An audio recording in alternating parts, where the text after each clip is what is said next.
But what people lose sight of is that, like, yeah, Tommy was powerful.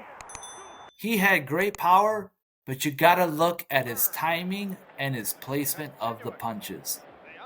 Like, think about it. Like, when he cracks Duran and he knocks out Duran, look where his right hand is. You know what I mean? And that's like one of the things that most people don't know about Tommy Hearns is that Tommy Hearns, when he hit a bag, he didn't use boxing gloves. He used these gloves that were basically open. They were before like MMA gloves, and his fingers were all open. And it forced him to punch with his knuckles. And I remember having a conversation with him, and I'm like, I don't need gloves like that. He's like, well, if you don't need gloves like that, that's fine. He's like, I know you have a bag at home.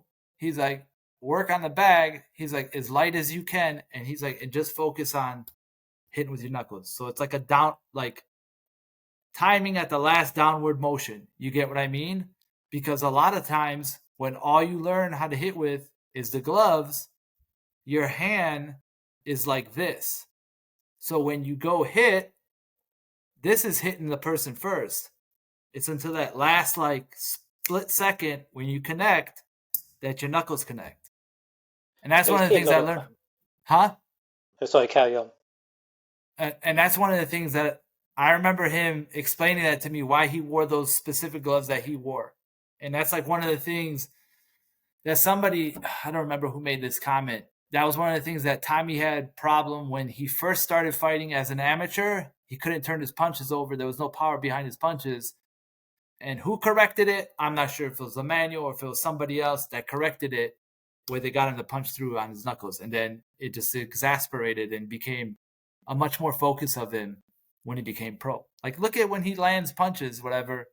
It's not always a straight shot. That it's coming down. And I don't know if that's because he's so much taller than who he's fighting, or if it's just that placement of that punch.